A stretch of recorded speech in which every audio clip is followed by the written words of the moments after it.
पुरुषोत्तम मास महात्म्य त्रयोदशो अध्याय। ऋषि लोग बोले, हे सुत, हे महाभाग, हे सुत, हे बोलने वालों में श्रेष्ठ पुरुषोत्तम के सेवन से राजा दृढ़ धनवा शोभन राज्य पुत्र आदि तथा पतिव्रता स्त्री को किस तरह प्राप्त किया और योगियों को भी दुर्लभ भगवान के लोक को किस तरह प्राप्त हुआ। हे तात, आपके मुख कमल से बार बार कथा सार सुनने वाले हम लोगों को अमृत पान करने वालों के समान कथामृत पान से तृप्ति नहीं होती है। इस कारण हे इस पुरातन इतिहास को विस्तार पूर्वक कहिए। हमारे भाग्य के बल से ही ब्रह्मा ने आपको दिखलाया है। सुत जी बोले, हे विप्र लोग, सनातन मुनि नारायण ने इस पुरातन इतिहास को नारद जी के प्रति कहा है। वही इतिहास इस समय मैं आप लोगों से कहता हूँ। मैंने जैसा गुरु के मुख से राजा दृढ़धनवा का पाप नाशक चरित्र पढ़ा है, उसको सब मुनि श्रवण करे। श्री नारायण बोले, हे ब्राह्मण नारद, सुनिए, मैं पवित्र करने वाली गंगा के समान राजा दृढ़धनवा की सुंदर तथा प्राचीन कथा कहूँगा। हे देश के कारक्षक श्रीमान बुद्धिमान सत्य पराक्रमी चित्रधर्मा नाम का राजा था। उसको दृढ़धनवा नाम के से प्रसिद्ध अति तेजस्वी सब गुणों से युक्त सत्य बोलने वाला धर्मात्मा और पवित्र आचरण वाला पुत्र हुआ। कान तक लंबे नेत्र वाला, चौड़ी छाती वाला, बड़ी भुजा वाला महातेजस्वी वह राजा दृढ़धनवा प्रशस्त गुण समूहों के साथ साथ बढ़ता गया।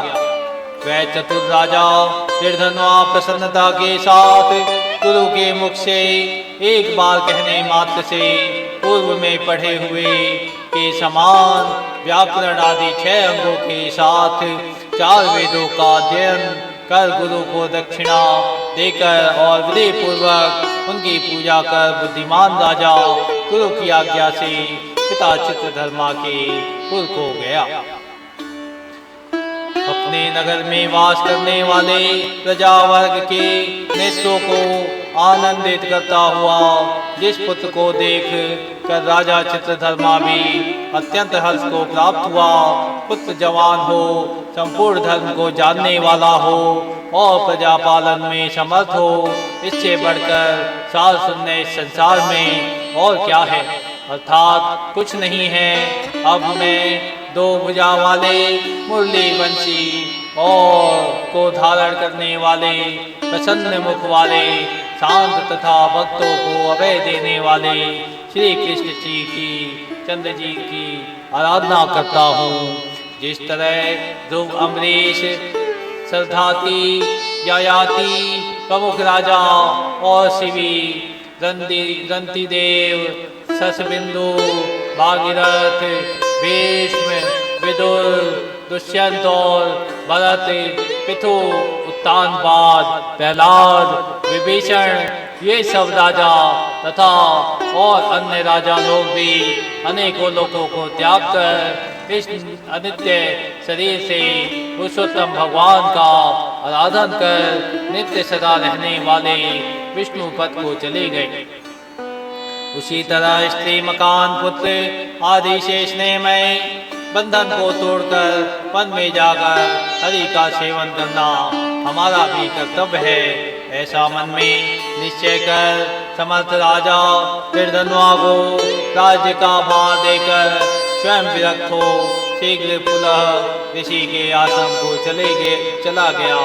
वहां जाकर संपूर्ण कामनाओं से निष्क्रिय हो और भोजन को त्याग कर हर समय मन से श्री कृष्ण चंद्र का स्मरण करता हुआ तप करने लगा।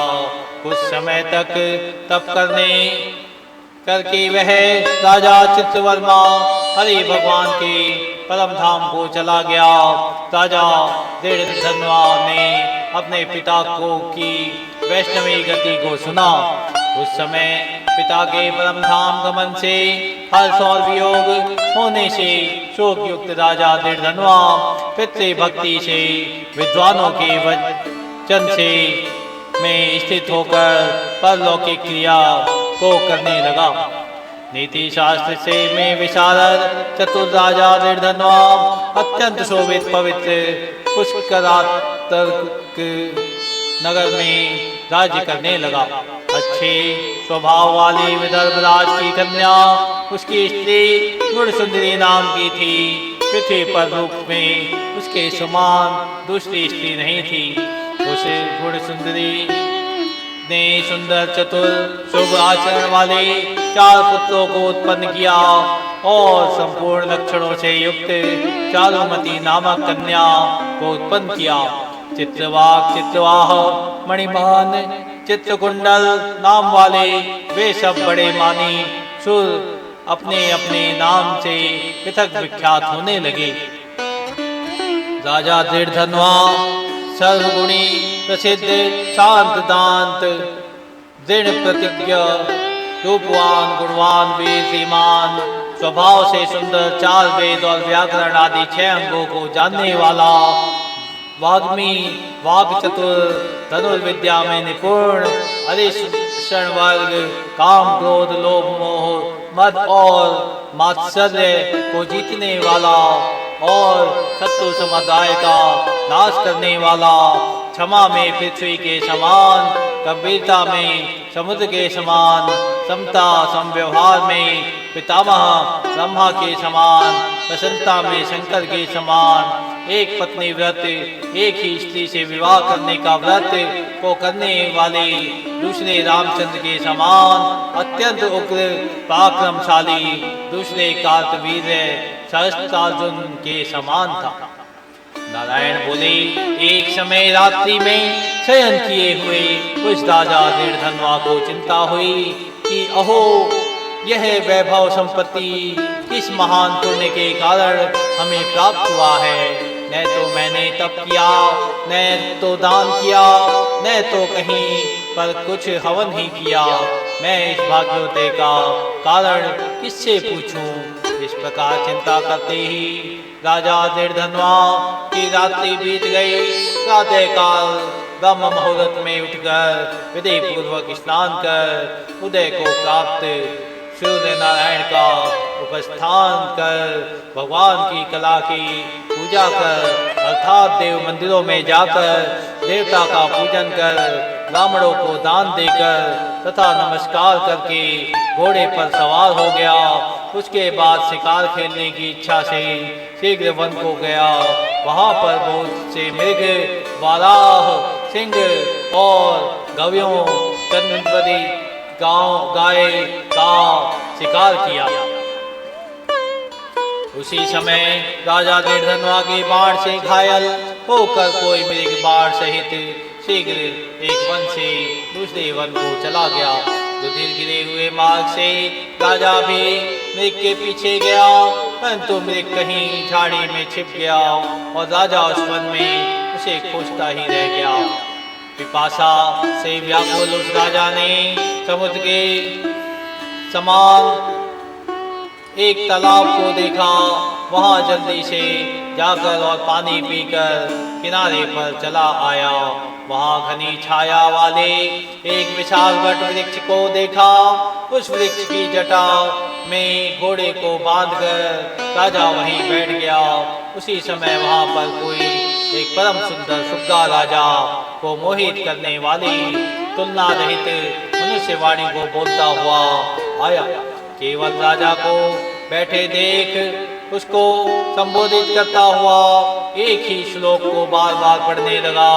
इस पृथ्वी पर विद्यमान अतुल सुख को देखकर तू तत्व आत्मा का चिंतन नहीं करता है तो इस संसार के पार को कैसे जाएगा। बार बार इस श्लोक को राजा दृढ़धनवा के सामने पढ़ने लगा।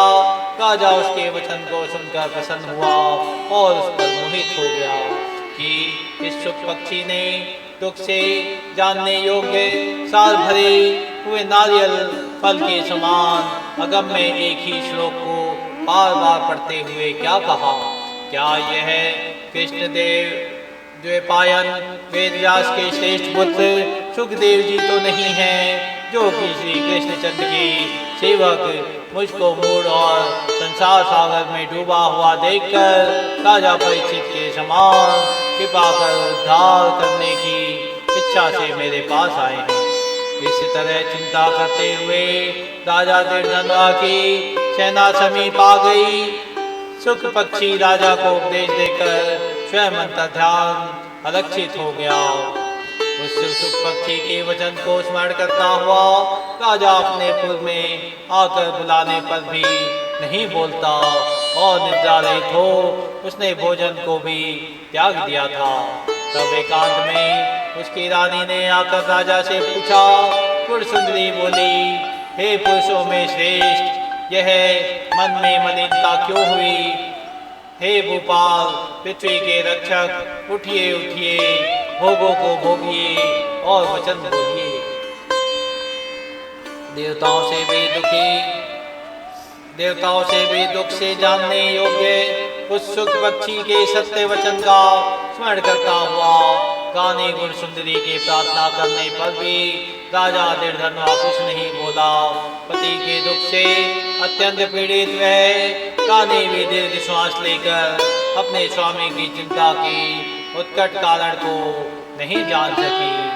इस प्रकार चिंता में मग्न राजा का कितना ही समय बीत गया, परंतु संदेश सागर से पार करने वाला कोई भी कारण वह देख न सकी। नारद जी बोले, हे मुने, इस तरह चिंता को करते हुए पृथ्वीपति राजा दीर्घधनुआ का क्या हुआ सो आप कहें, क्योंकि हे मुने, निर्मल वैष्णव चरित्र थोड़ा भी यदि सुना जाए तो पापों का नाश हो जाता है। इति श्री बृहन्नारदीय पुराणे पुरुषोत्तम मास महात्म्ये त्रयोदशो अध्याय समाप्तः। बोलिए श्री कृष्ण भगवान की जय।